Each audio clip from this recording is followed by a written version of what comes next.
Thank you, Scrub Daddy, for sponsoring this podcast. Smile while you scrub.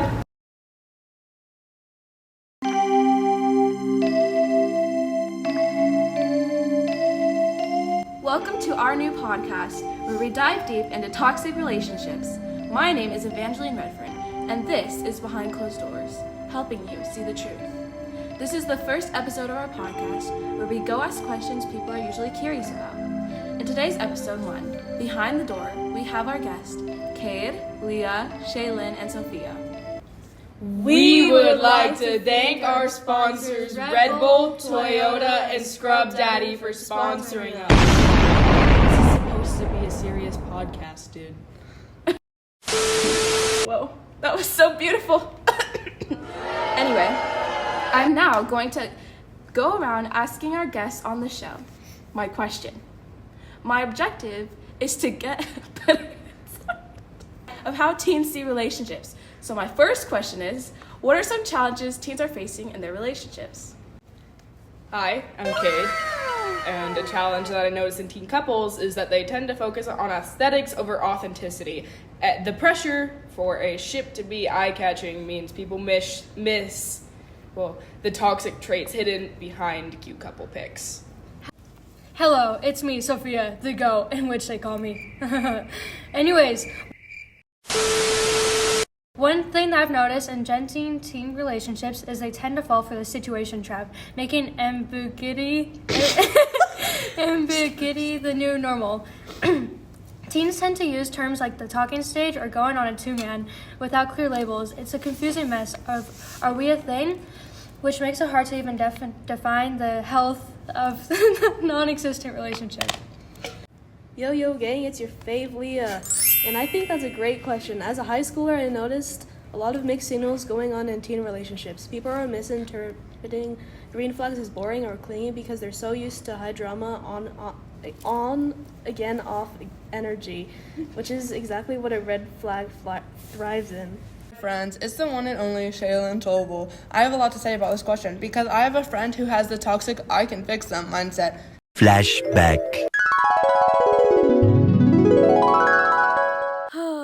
Maybe if I get with him, maybe I could fix him. End of flashback. It's not cute. It's basically the classic desire to be the one who changes a toxic partner, making people blind to the obvious unhealthy dynamics. Why, hello again. I'm back. Another question I have are, what are some challenges teens are facing in their relationships? I've noticed in some teen relationships that they lack poor communication skills, have trust issues, including peer pressure in a relationship, think you have to do everything for other people. That is a great point. To add to that, I have noticed how teens struggle to balance their romantic lives with family and their social life. Teens often tend to hang out with their partner, completely disregarding their friends and sometimes even family. I want to add how different maturity levels can impact relationships. I have noticed how teens who are less mature than their partner often get judged and get called a cornball, but then their more mature teen in the relationship gets called boring. Tell me, how does one make a healthy relationship out of that? I have no idea, man. Exactly! Ad break! I've got an idea for a Heinz ketchup commercial. I was at this super posh restaurant, super posh. The type of place that has chandeliers and paintings on the wall and way too many forks. I think classical music was playing, but maybe it was jazz. No, definitely classical. The hostess walks up to me and she said, "Mr. Sheeran, is this your first time dining with us?" And I say, "Yep."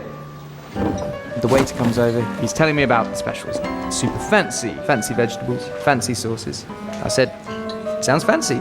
So fast forward and the food comes. The waiter goes on to tell me, "We are proud to present this farm to table blah blah blah, posh and fancy blah blah blah, with a side of blah blah blah."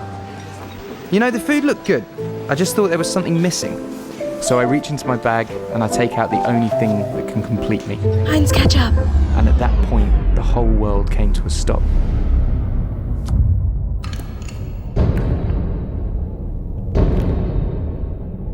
And the waiter was screaming through his eyes.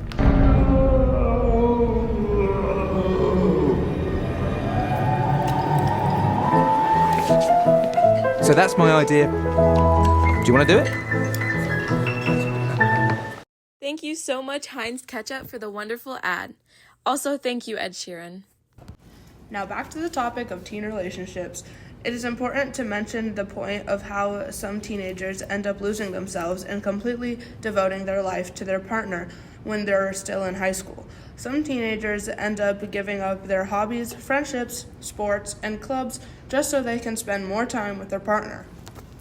Thank you, Shaylin, for bringing that up, which leads me to my next question for you guys.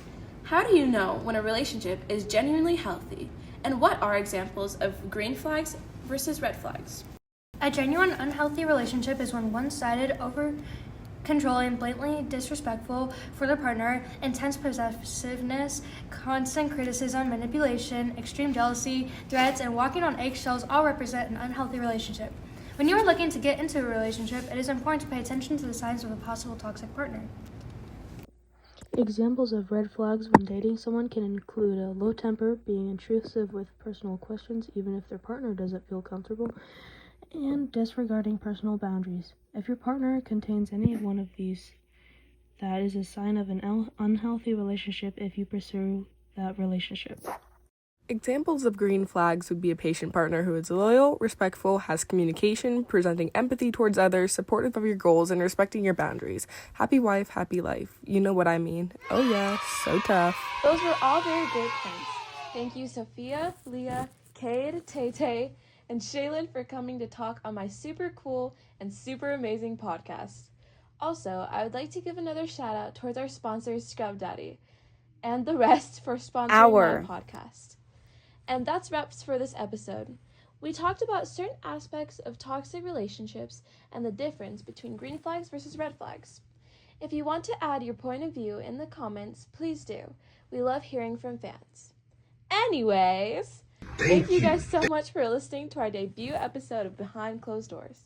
Expect a lot more about us answering questions about relationships that you may have, or if you enjoyed this episode and would like to see more, please follow and subscribe to us on our social medias, including Spotify, YouTube, TikTok, and Instagram. We're only under the username of Behind Closed Doors Official. Connecting souls through uncomfortable conversations. This is Evangeline Redfart signing off.